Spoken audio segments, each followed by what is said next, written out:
ఉత్తరం చూద్దామండి. ఈమెయిల్ ద్వారా బెంగళూరు నుంచి సరోజమ్మ రాస్తున్నారు. పూజ నిమిత్తం ఉపయోగించని విగ్రహాలను ఏం చేయాలి వివరించండి అంటూ రాస్తున్నారు. ఈ విగ్రహాల విషయంలో మనం ఇళ్లల్లో పెట్టుకునేటటువంటి విగ్రహాలు 9 అంగుళాలను మించి ఉండకూడదు. అసలు ఈ 9 అంగుళాల లోపు ఉన్న విగ్రహాలైనా సంప్రోక్షణ చేసేటట్లయితే ఆ విగ్రహాలకి నిత్యము ధూపదీప నైవేద్యాదులు మహానివేదంతో సహా జరిగి తీరాలి. అలా సంప్రోక్షణ జరిగి పూజ చేయకుండా పక్కన పెట్టేటటువంటి అవకాశం మనకి లేదు, అర్హత మనకి లేదు. సంప్రోక్షణ అంటూ జరిగాక తప్పకుండా పూజలు ఉంచి తీరాలి, పూజ చేసి తీరాలి. ఒకవేళ మనకి సాధ్యం కాకపోతే ఏ దేవాలయంలో అన్నా ఇవ్వాలి, లేకపోతే పూజ చేసుకునేటటువంటి ఉత్తములకైనా ఇవ్వాలి. కానీ మనం కుదరదు కాబట్టి మనం పక్కన పెట్టేసి పూజ మానేసేయటం మాత్రం అది పద్ధతి కాదు. పటాలకి వాటికి ఇబ్బంది లేదు, విగ్రహాలు అని అనుకున్నప్పుడు అలా చేసి తీరాలి. ఇక పూజ చేయని విగ్రహాలు అంటే మరో రకంగా కూడా మనం ఆలోచించదు. పూజ చేయని విగ్రహాలు అంటే ఏమిటంటే భగ్నమైపోయిన విగ్రహాలు ఉంటాయి. ఆ భగ్నమైనటువంటి విగ్రహాలకు పూజ చేయకూడదు. ఆ భగ్నతలో కూడా ఏ దేవతకి ఏది ప్రధానాంగమో ఆ ప్రధానాంగం భగ్నమైతే అసలు పనికిరాదు.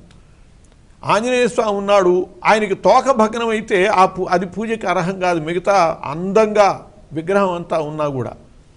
అట్లాగే గణపతికి తొండం భగ్నమైతే, అలాగే పాదాలు ఏ పూజకి అర్హమైనటువంటి పాదాలు ఉన్నాయో ఆ పాదాలు దెబ్బతింటే, అలా కాక ఏదైనా ఒక వస్త్రం అంచు భాగము ఏదన్నా ఊడిపోయిందనుకోండి, దానివల్ల ఇబ్బంది లేదు. కానీ ప్రధాన అవయవాలు దెబ్బతిన్నటువంటి వాటిని అవి పూజార్హాలు కాదు. అలా పూజ చేయనటువంటి విగ్రహాలని కనుక అయ్యేటట్లయితే వాటిని నదిలో కానీ సముద్రంలో కానీ వదిలిపెట్టాలి. ఆ వదిలిపెట్టేటివి కూడా విగ్రహాలు ఆ గోపుచ్ఛానికి కట్టి వదిలిపెట్టాలి అని చెప్పి శాస్త్రం చెబుతోంది. ఆవు తోకకి కట్టి వాటిని వదిలిపెట్టాలి. ఆవు తోకకి కట్టడం అంటే మరి ఆవుతో పాటు తీసుకువెళ్ళటము.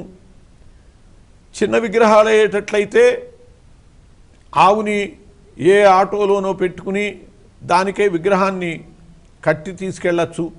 తోక దెబ్బ తినేటట్లుగా భయంకరమైనటువంటి పెద్ద పెద్ద విగ్రహాలని కనుక అయ్యేటట్లయితే దీనికి తాడు కట్టి ఆ తోకకు కూడా ఆ తాడుని కట్టి అలా దాన్ని తీసుకువెళ్ళి మనము జాగ్రత్తగా ఆ నదీ ప్రాంతంలో వదిలేదాకా ఆ గోవుతో పాటు తీసుకువెళ్ళాలి. అది శాస్త్ర విధానం. అందువల్ల అర్చన చేయనిటువంటి విగ్రహాలు అంటే ఒకటి భగ్నమయ్యి చేయనటువంటివి, అవి సముద్రంలో వదిలిపెట్టాలి. భగ్నం కాకుండా కొంతకాలం అర్చింపబడి సంప్రోక్షణ జరిగినటువంటి విగ్రహాలైతే అలా మానకూడదు, అసలు పక్కన పెట్టకూడదు.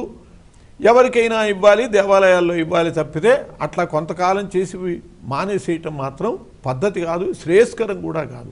అందుకనే మనము విగ్రహాలని యంత్రాలని అటువంటి వాటిని తరువాత తరాలని దృష్టిలో పెట్టుకుని కూడా మనం చేయించుకోవాలి. మనకు ఆసక్తి ఉన్నది చేయించుకుంటాము, మనం జాగ్రత్తగా చేస్తాము.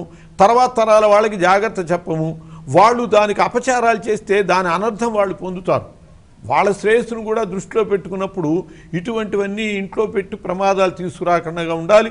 లేకపోతే చేసుకున్నంత వరకు చేసుకున్నాక బిడ్డకి చెప్పాలి, నాయనా నువ్వు చేయగలిగితే చెయ్యి, లేకపోతే మరో దేవాలయానికో నిత్యం చేసుకునేవాడుకో ఈ అని చెప్పి వాటిని సద్వినియోగం అయ్యేటట్టు చూడాలి తప్పితే అర్చనలో ఉన్నటువంటి వాటిని అర్చన మాని పక్కన పెట్టడం అనేటటువంటిది తగదు.